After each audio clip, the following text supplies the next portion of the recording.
मानिसमा कुनै न कुनै रूपमा वातावरण प्रतिकूल हुँदा वा त्यसको आशंकाको अवस्थामा आवेशको क्षण हरेकको जीवनमा आएको हुन सक्छ। यो स्वाभाविक हो। मानिसमा खास गरी 3 किसिमका आवेशहरू देख्न पाइन्छ। 1. सामान्य, 2. देखावटी र 3. नकारात्मक आवेश।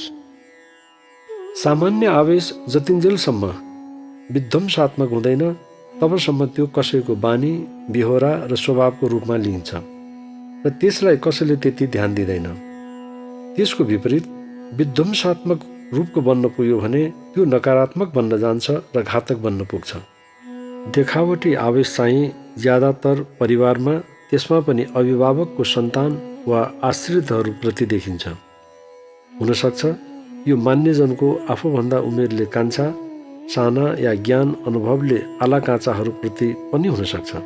यो शिक्षकको विद्यार्थीहरूप्रति वा गुरुको शिष्यहरूप्रति पनि हुनसक्छ। कतिपय अवस्थामा त्यहाँ यही देखावटी आवेशले काम गरिरहेको हुन्छ। यसलाई अर्को शब्दमा भन्न पर्यो भने सकारात्मक आवेशको नाम दिए पनि हुन्छ, किनभने यस्तो आवेशमा कसैको हित, कल्याण र भलाइको उद्देश्य अन्तर्निहित भएको हुन्छ। कतिपय मानिसहरू क्रोध र आवेशलाई एकै ठाउँमा राखेर हेर्ने गर्छन्, तर त्यो ठिक होइन। क्रोधमा नकारात्मकताले प्रारम्भमै काम गरिरहेको हुन्छ भने आवेशमा नकारात्मकताको मात्रा केही कम हुने हुन्छ। आवेश सुरुवाती अवस्था हो भने क्रोध तत्पश्चातको बबन्डरकारी रूप। कतिपय आवेश कुरै नबुझी वा लहलहीमा पनि व्यक्त भएको हुन्छ। त्यस्तो आवेश कुराको प्रकृति वा विषयमा यथार्थ जानकारी भएपछि स्वत शान्त भइहाल्छ। समयमै आवेशको कारणलाई बुझ्नतिर नलाग्दा कतिपय अवस्थामा त पछुताउनु पर्ने स्थिति पनि आउन सक्छ। यसैले आवेशमा आउनुभन्दा अघि अवस्थालाई बुझ्ने वा कारणलाई जान्नेतिर लाग्यो भने पछुताउनु पर्ने अवस्थाबाट मुक्ति पाउन सकिन्छ। अन्धो आवेशको झोकमा कति मानिसले ज्यान गुमाएका छन्, कतिले अर्काको प्राण हरेका छन्, कतिले आफूलाई र अरूलाई अङ्गभङ्ग तुल्याउने काम पनि गरेका छन्। मैले धेरै त्यस्ता व्यक्तिहरूलाई देखेको छु, भेटेको छु, जो आफ्नो विगतको आवेशप्रति अहिले पछुताएका छन्। कतिको घर भताभुङ्ग भएको छ आवेशको कारण। कति प्रेमी प्रेमिकाको कलिलो जीवन स्वाहा भएको छ यही आवेशले गर्दा। पुरै नबुझी आफूलाई छाड्यो वा छाड्न लागिन् प्रेमिकाले भनेर, वा धोका दिइन् वा दियो भनेर अर्काको सुनेर सुन्दर जीवनलाई मटियामेट बनाएका छन् कतिले। आवेश डरलाग्दो हुन्छ। यो खतरनाक पनि त्यत्तिकै छ। अझ केटाकेटीहरूमा, अशिक्षित महिलाहरूमा अबुझपनाको कारण देखिने आवेश विध्वंसात्मक प्रकृतिको ज्यादातर पाइन्छ। आवेशबाट केही हदसम्म बच्ने हो भने संवादलाई नरोकी निरन्तरता दिनु जरुरी छ। संवाद नै यस्तो छ कि जसको अभावमा मानिसहरू आफ्नोपनलाई बिर्सेर पशुताको कोटीमा पुग्न बेर लाग्दैन। तर ममको स्थिति ल्याउने नै यही हो संवादहीनता। संवाद नहुँदा एकछिन अगाडिको माया, प्रेम, स्नेह, आदर, सम्मान सबै चकनाचुर भएर एउटालाई देख्दा पनि अर्को मुन्टो बटार्ने अवस्थामा वा एउटै सडक किनारामा विपरीत दिशाबाट आइरहेको देख्न पाइएको छैन, मुन्टो बटार्दै अर्को किनारामा पुग्ने गरेको पनि नदेखिने होइन। यस्तो परिस्थितिले एउटै घरमा, एउटै कोठामा भए पनि परचक्री भावको विकास हुन सुरु हुन्छ। यस्तो स्थिति बन्यो भने त्यसले आवेशलाई समन गर्दैन, बरु भुसको आगो जस्तो भित्रभित्र सल्किँदै झाँगिन थाल्छ। आवेशलाई रोक्ने अर्को एउटा कारगर उपाय छ, त्यो हो एउटाले भनेको अर्कोले शान्त भई सुनिदिने। आवेशमा आएको व्यक्तिको जे जति भन्नुपर्ने कुराहरू छन् ती सबै ओकलिसकेपछि अब रित्ते भन्ने लागेपछि बिस्तारै सम्झाउने, उसले बुझ्ने गरी उसको कहाँनिर गल्ती छ त्यसलाई सङ्केत गरिदिन सक्यो भने आवेश सेलाउँदै जान्छ र भयानक रूप लिएर क्रोधको रूपमा परिणत हुन र विध्वंसकारी बन्न पाउँदैन। एउटा आवेशमा आउँदा अर्को मुरमुरिने वा उसले नबुझ्ने बकबकाउने बानीले धेरैको आवेशमा घिउ थपेको जस्तो हुन सक्छ। संक्षिप्तमा एउटा आगोको रूपमा प्रस्तुत भएको छ भने अर्को पानीको रूपमा प्रस्तुत हुन सके आवेशले उग्रता लिँदैन। समस्या यहीँनिर छ। एउटा आगो भयो भने अर्को ज्वालामुखी बनिदिन्छ। पानी बनिदिन वा बर्सात बनेर साम्य तुलाउन अघि सर्ने कमै हुन्छन्।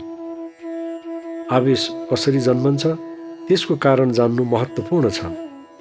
यसका कतिपय कारणहरूमध्ये भनेको कुरा नपुग्नु, आफूले सोचे जस्तो अर्कोले नमान्नु, सम्झेभन्दा भिन्न हुनु वा अर्काले कान भरिदिनु आदि हुन सक्छन्। कारणको पहिचान गरी त्यसको समाधान गर्न सकियो भने उग्र रूप धारण गर्न सक्दैन। आवेश आउनलाई कुनै साइत कुर्नु पर्दैन। आफूले भने जस्तो सारी वा गगल्स श्रीमतीले लाइनन् वा श्रीमानले भनेको जस्तो जुत्ता किनिदिएनन् भनेर पनि आवेशले रौद्र रूप लिन सक्छ मात्र होइन, अझ पश्चिमी संसारमा त त्यहाँको संस्कृतिले गाजेको ठाउँहरूमा त पारपाचुकेका नराम्रो नियति समेत भोग्नु परेका उदाहरणहरू खोज्दै जाने हो भने एक होइन अनेक पाउन सकिन्छ। यो दुर्भाग्य होइन त? ससाना विषयमा शङ्का मनमुटावै पनि काफी हुन्छ आवेशका लागि। यस्तो आवेश घर गृहस्थीमा बसेकालाई मात्र हुन्छ, घरबार छोडेर हिँडेकालाई हुँदैन भन्ने छैन।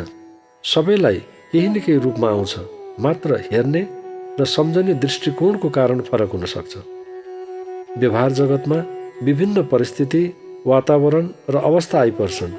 त्यस्तो अवस्थामा स्वाभाविक रूपले चेतनाको तह हेरेर क्रोध, रिस आउन सक्छ। त्यस्तो बेला सात्विक किसिम या भनौँ अभिनय जस्तो क्रोध, रिस, आवेश आउन्जेल आत्तिनु पर्दैन। तर त्यो तामसिक र राजसिक किसिमको हुन थाल्यो भने त्यस्ता अवगुणहरूबाट टाढिनु र तिनको दुष्प्रभाव आफू कहाँ पर्न नदिन हर तरहको प्रयास जरुरी छ।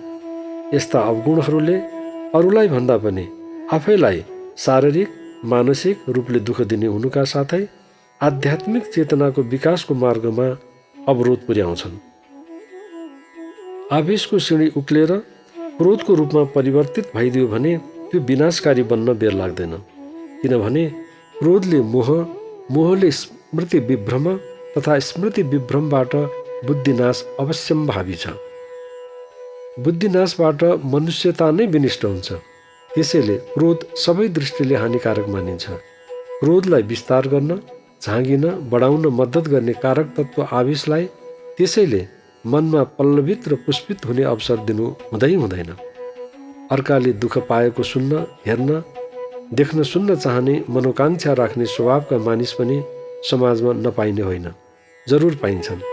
त्यस्ता मानिसहरू त अझ अरूलाई के गरेर चिडाउँ, के गरेर सताउँ, के गरेर अर्को आवेशमा आउँछ र झगडा गर्न पाइन्छ भन्ने ताक पुरेर बस्ने स्वभाव भएकाहरूलाई चिनेर त्यस्तो अवसर आउनै नदिनेतर्फ सचेत नहुने हो भने घर घर होइन मसान घाट जस्तो बन्न पुग्छ।